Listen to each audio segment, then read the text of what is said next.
Good morning student. Class 12 का first lesson कर रहे हैं हम भक्ति। हमने कर लिया था कि जहाँ पर यानी कि भक्ति पर दुखों का पहले उसके ससुराल वाले से बहुत ज़्यादा दुख दे रहे हैं, लेकिन जब उसकी बड़ी बेटे का पति गुजर जाता है, वह विधवा हो जाती है, उस समय उस पर दुखों का पहाड़ पड़ता है। तो उसके बाद में बताते हैं। और फिर उसका जेठ का जो लड़का होता है वह अपने साले को लेकर आता है और अपनी विधवा बहन की शादी करने के लिए कहता है। एक दिन माँ की स्थिति में वरमहास्य ने बेटे की कोठरी में घुसकर अंदर से द्वार बंद कर लिया और उसके समर्थक गांव वालों को बुलाने लगे। वह कहते कि एक दिन यानी कि भक्ति अपने घर से बाहर कहीं गई हुई होती हैं और उस समय उसकी विधवा बेटी अकेली घर पर है और उसी का फ़ायदा उठा करके यानी कि उसका साला, उसके जेठी का जो लड़का है उसका साला उसके घर में घुस जाता है और अंदर से अपने दरवाजे को बंद कर लेता है। युवती ने जब इस डकैत वर्ग की मरम्मत कर कुंडी खोली तब वे पंच बेचारे समस्या में पड़ गए। वह कहते हैं कि जैसे तैसे करके ही यानी कि उसी भक्ति की बेटी ने जब अपने दरवाजे खोलती है तो बाहर से गांव वाले सभी देख रहे होते हैं उसे, और उसको देख करके सभी लोग समस्या में पड़ जाते हैं। पंच यानी कि जो पंचायत वगैरह फैसला सुनाती हैं उस समय यानी कि वहाँ पर पंचायत और गांव के सभी लोग इकट्ठे हुए होते हैं और वे भी समस्या में पड़ जाते हैं। तीतरबाज युवक कहता था कि वह निमंत्रण पाकर भीतर गया और युवती उसके मुख पर अपनी 5 उंगलियों के निशान आते। ये हमारे बैठे हैं। सबसे पहले हम इसका प्रसंग लिखेंगे। प्रस्तुत पद्यांश हमारे हिंदी की पाठ्य पुस्तक आरोप भाग 2 में संकलित भक्ति नामक पाठ से ली गई है। इसमें इसके कवित्री महादेवी वर्मा जी हैं। इसमें उन्होंने भक्ति के दुखों का वर्णन करते हुए कहा गया है कि यानी कि जब तीतरबाज जो साला होता है वह विधवा बेटी के कमरे में जब बलपूर्वक जाता है तो उसमें यह मामला यानी कि पंचायत के सामने रखा जाता है और पंचायत के अन्याय को निर्णय पर प्रकाश डालते हुए कहती है कि तीतरबाज युवक निमंत्रण पाकर, यानी कि वहाँ पर इसमें लेखिका कहती है कि जब अब पंचायत के सामने अपनी सफाई देने के लिए, पंचायत के सामने अपनी सफाई पेश करने के लिए वह तीतरबाज युवक कहता है कि इस लड़की के आदेश पाकर ही मैं इसके घर के अंदर गया था। लेकिन वह युवती उसके कहती है कि जब उस तीतरबाज के मुख पर उसके 5 उंगलियों के निशान देखकर वह कहती है कि ये गलत है, साबित सिद्ध होता है क्योंकि उसके साथ गलत किया गया है। वह कहते कि ये दावा है कि ये 5 उंगलियों के जो निशान ये स्पष्ट करते हैं कि ये जो बात कह रहा है ये गलत है। यह तो बलपूर्वक मेरी कोठरी के अंदर आया था। अनुरोध करती हैं। अंत में दूध का दूध और पानी का पानी करने के लिए पंचायत बैठे और सबने सिर हिलाकर इस समस्या का मूल कलयुग स्वीकार किया। उसी समय ये कहते हैं यानी कि वे सभी युवक थे और वह तीतरबाज जो साला कहता है कि अभी दूध का दूध और पानी का पानी हो जाएगा, अब गांव के यानी कि सरपंच को बुलाया जाए और वही अन्याय कर सकती है। तो उसी समय क्या होता है, पंचायत बुलाई जाती है, इकट्ठी की जाती है और वहाँ पर घर के सभी सदस्य भी मौजूद होते हैं। तो वहाँ पर सभी लोग सिर हिलाकर इस समस्या का मूल कारण कलयुग को ही स्वीकार करते हैं। अपीलहीन फैसला हुआ कि चाहे उन दोनों के बीच सच्चा कोई भी हो जाए, दोनों झूठे हों, पर जब वे कोठरी से निकले तो उनका पति पत्नी के रूप में स्वीकार होना कलयुग के प्रेमार्जन हो सकता है।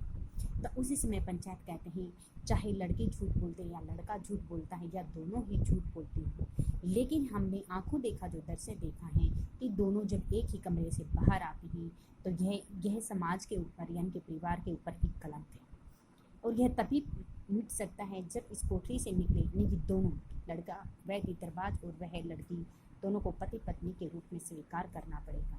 यानी कि दोनों आपस में पति पत्नी बनेंगे, विवाह किया जाएगा। तो के सभी लोग अपना फैसला सुनाते हुए कहते हैं कि इन दोनों को अब पति और पत्नी के दोनों को पति पत्नी बनकर ही रहना पड़ेगा। केवल यही नहीं कि कलयुग की कोठरी ये इस दोष का निराकरण भी कर सकता है।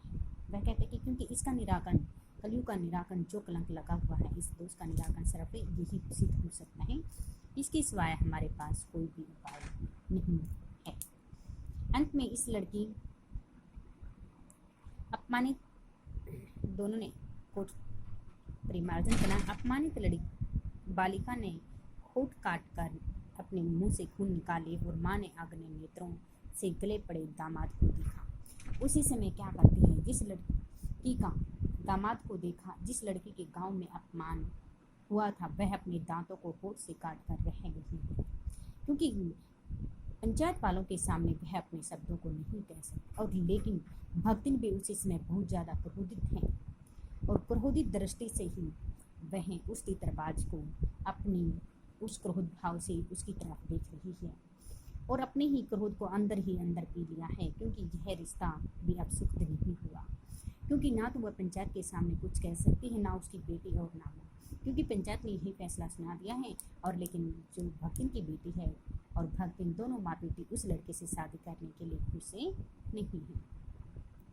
संबंध कुछ सुखकर नहीं हुआ, क्योंकि दामाद अब निश्चिंत होकर तीतर लड़ाता था और बेटी विवश में के कारण क्रोध से जलती थी, क्योंकि वह तो बलपूर्वक यानी कि वह तीतरबाज से तो क्या था, गांव में घूम रहा था, सुकून से सुखपूर्वक अपना जीवन व्यतीत कर रहा था, लेकिन उसकी बड़ी बेटी क्रोध में चल रही थी, क्योंकि वह उसके साथ विवाह नहीं करना चाहती थी। इतने यत्न से संभाली हुई गाय ढोर खेती बारे जब पारिवारिक दवेश में ऐसे हुआ कि लगान भी अदा करना भारी होगा, या उन्हें विवश कर दिया था कि उनके घर के अंदर यानी कि भक्ति ने अपनी मेहनत से गायों को भैंसों को अपनी पारिवारिक एक सुखपूर्वक जीवन व्यतीत कर रही थी, अब उसके लिए यानी कि पैसा वसूल करना भी अदा करना भी भारी हो गया, क्योंकि उनके पास इतनी धन दौलत पैसा नहीं था कि वह इसके बदले में उन लोगों को पैसा उनकी कीमत चुका सके। सुख से रहने का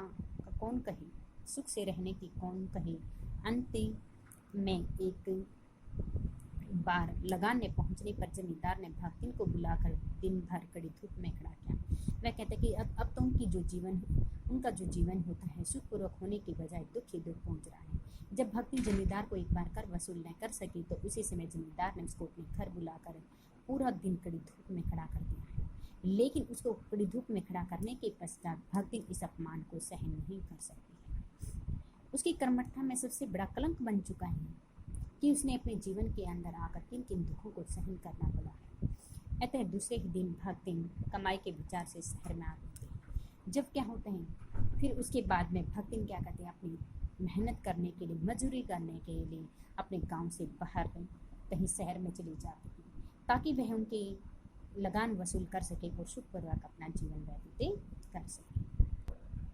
अब इसी के ध्यान से हमारे प्रश्न बनते हैं, पति की मृत्यु के बाद ससुराल वाले उसका पुनर्विवाह क्यों करना चाहते थे। यानी कि जब भक्तिन के पति की मृत्यु हुई उसमें उनकी आयु 36 वर्ष की थी और भक्तिन की 29 वर्ष की थी। भक्तिन 29 वर्ष की आयु में विधवा हो गई थी। उसने अपनी मेहनत द्वारा अपने खेत बाग बगीचे हरे भरे किए हुए थे। भक्तिन के खेत हरे भरे खेत थे, गायें थी, भैंस, सब कुछ है। उसका जो जीवन होता सुखपूर्वक चल रहा था। लेकिन उसके जेठ और जेठानियों ने क्या सोचा कि भक्तिन का दूसरा विवाह कर दिया जाए और इसके जो खेत खलिहान होते, गाय भैंस, ये सब कुछ हमारे नाम हो जाए। इसलिए लेकिन भक्ति ने उनके इस प्रस्ताव को ठुकरा दिया था। अगला प्रश्न बनता है, क्या ससुराल से अलग होकर भक्ति ने सही किया। ग्रामीण संस्कृति की दृष्टि से भक्तिन का संयुक्त परिवार से अलग होना अनुचित कहा जा सकता है, परंतु व्यवहारिक दृष्टि से वह बिल्कुल सही था। ससुराल वालों ने भक्तिन के हर प्रकार से अपमानित किया था। जब उसको 3 बेटियां हुई थी उस समय भी उसे अपमानित किया गया तो विकसित दृष्टि से देखा था। सास और जेठानियां भक्तिन के साथ नौकरों जैसा व्यवहार करती थी और अब वे सोचती थी कि इसके पति की मृत्यु के बाद ही इसका दूसरा विवाह कर दिया जाएगा, नहीं तो ये जमीन जो जायदाद है इसके नाम चली जाएगी। और उसी जेठ जेठानियों की जो बेटे थे उनके साथ और उसकी लड़कियों के साथ भी अन्याय किया जाता था। उसकी बेटियों को चना बाजरा आदि खाकर गुजारा करना पड़ता था और उनको दूध दिया जाता था, घी मिलाई आदि किया जाता था। वह कहते इसलिए दुखी होकर अपमानित होकर के भक्ति ने अपने परिवार से अलग होने का निर्णय भी लिया था। इसलिए यह निर्णय मैं कहता कि मेरे लिए सर्वथा उचित ही कहा जाता है। अगला प्रश्न है, भक्ति ने अपनी वेदे को किस प्रकार से व्यतीत करने का फैसला किया है। कि भक्ति ने अपनी अपने पिता की इकलौती पुत्री थी, उसके अच्छे संस्कार थे, उसके पति भी उसे अत्यधिक प्रेम करते थे। और जब उसके पति के मरने के बाद उसने दूसरा विवाह नहीं किया, बल्कि उसकी यादों के सहारे ही उसने अपना जीवन व्यतीत कर लिया था। और सांसारिक मोह माया को त्याग करके उसने वह शास्त्र अनुसार अपने केस भी मुंडवा लिए थे। अगला है, भक्ति पाठ के आधार पर स्पष्ट कीजिए कि हमारे समाज में विधवा के साथ कैसा व्यवहार किया जाता है। मैं कहती हूँ हमारा समाज विधवा को शिकार मानता है। आज भी हमारे समाज में विधवाओं को उपेक्षा की दृष्टि से देखा जाता है। यहाँ चाहे उसका कोई अपमान हो, उसका अपना हो या पराया, उसे आदर सम्मान नहीं दिया जाता। और घर में जो जेठ जेठानियाँ होते हैं, उसके घर की जो संपत्ति होती है उसे भी वंचित कर दिया जाता है। भक्तिन की बेटी जब विधवा हो गई थी, तब जेठ के लड़के ने अपनी छालती दरबाज को वहाँ पर बुलाया था और कहा था कि इसकी शादी इसके साथ करवा करके भक्तिन की जो धन दौलत या उनकी जो संपत्ति होती है वह हमारे नाम में हो जाए। मैं कहती कि लेकिन समाज में आज भी विधवा स्त्रियों को घृणा की दृष्टि से देखा जाता है। इसलिए भक्तिन इसमें हमारे समाज में विधवा के साथ ही विधवाओं के साथ ऐसा ही व्यवहार किया जाता है, या विधवाओं को सम्मानजनक पुनर्विवाह ही उचित होता है। वे समाज के लोग कहते हैं कि जब विधवा हो जाती है या तो वो दूसरा विवाह कर ले, नहीं तो वे कहते हैं समाज के जो लोग होते हैं वो दृष्टि के साथ ही देखते हैं। एक गद्यांश और इसके question answer right plus line.